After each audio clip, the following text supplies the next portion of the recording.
Even when I don't think I have enough money to do what it is I want to do, there's somehow a ram always providing in the bush. And so I got good with that. So in college, that's what I did. I would put 10% away, save it, the rest in the checking account. Kept doing it, and then I got good. And I bought my first car in college. Now, it was a 1997 Chevy Cavalier, no air conditioning. I called it a Lex Coupe. It was a Lex Bow. That's what I called the car, a Lex Bow. Why? Because I speak those things that be not as if they already were. I knew one day I was going to have a Lex Bow. So when I got to the Cavalier, it was a Lex Bow. To me, it was a Lex Coupe. Even when I got old enough to go out, I would valet the park. My no air conditioning, I could roll the window. It was so hot in that car. Even when I first started the business, I would be in a suit, and I would like pull my pants legs up to the top and run my shirt on my way to the meeting. It was so hot in the summertime, and park around the corner and get myself together because it was hot. But I knew I was going to have a Lex Coupe one day, so I went from the Lexus. I went from the Cavalier, aka the Lex Coupe. I had that for several years.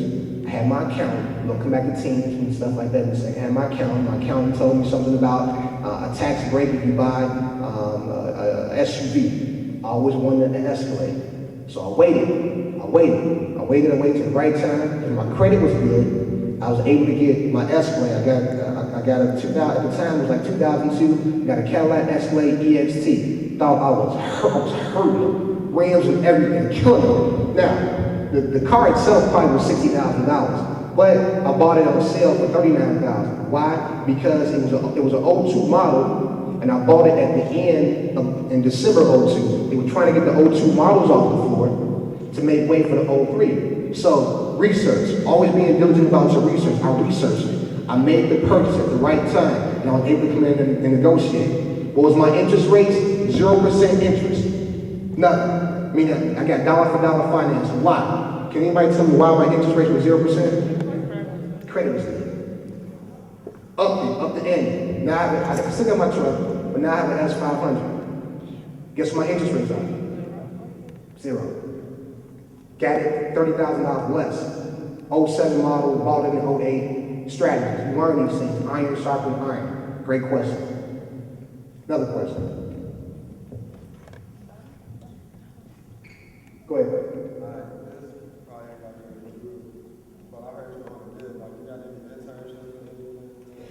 Great question, and he's thinking, because if I was sitting in your situation and I was talking to an individual who owns his own business, I probably ask the exact same question.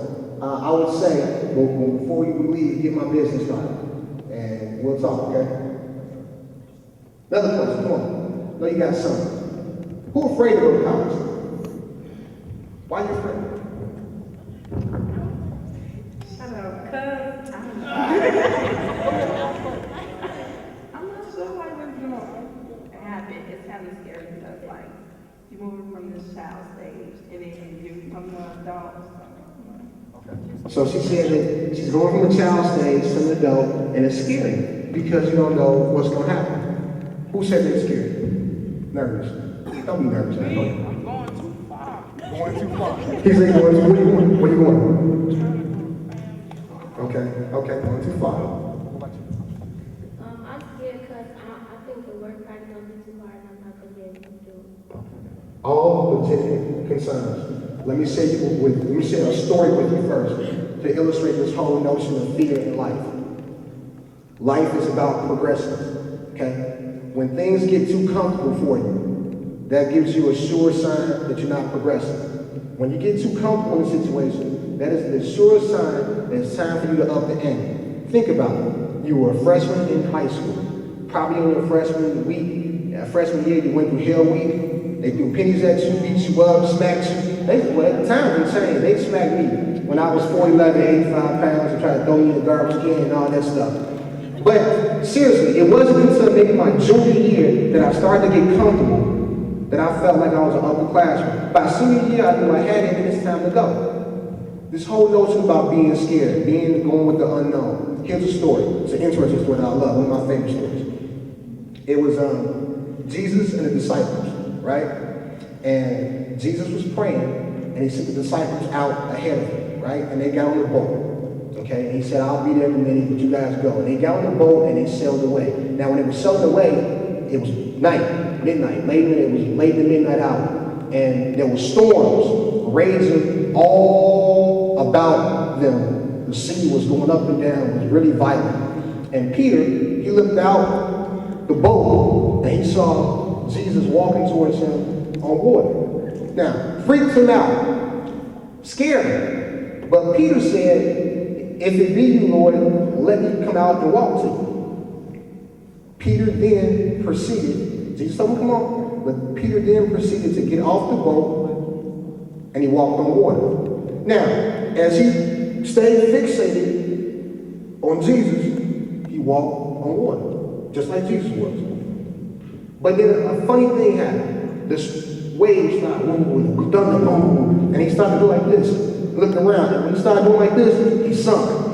And just when he got down, almost to the bottom, Jesus reached down and pulled him up. Here's the message. You can't walk on water unless you get off the boat. Being scared is a natural feeling. Fear is not in you. Okay? It's natural to be scared. But fear doesn't have any place in you. You don't have any reason to be fearful. But you can't proceed to get to the next level unless you decide to get off the boat. Does that make sense? And if you get off the boat, you'll walk on water.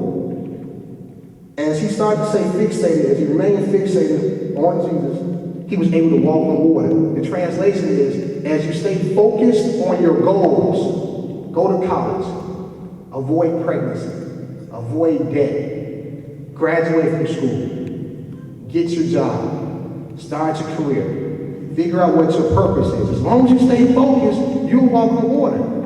But as you start to get distracted, start smoking weed, not going to class, not doing your homework, kicking too much with the frats, discovering boys, discovering girls, etc., etc., etc., you will sink. You will fall. And this is why when you go to college, you're going to have a small population of people who graduate in 4 years. Then you're going to have a bigger population who graduate in 6 to 7 years. I got friends right now that's probably still in college. Right now. This is real talk because they get distracted. They lose their mind. And I'm going to give an example of that. I lost my mind the first semester, but just when I get ready to sink, I got to pull it back up.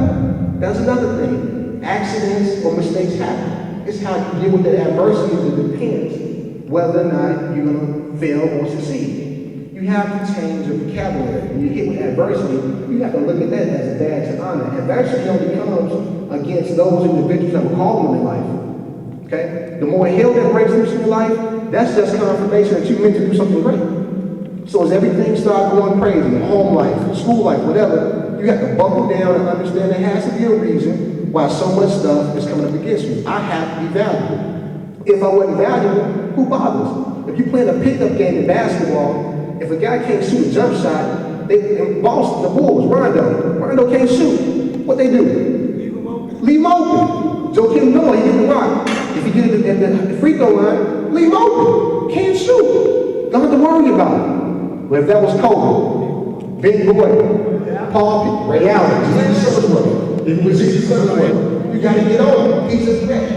That is an important lesson you need to learn. Great question. Give me another one. Go ahead. You got one? Yeah, you got a question? Are you a fan of Gucci Mane? Gucci! No.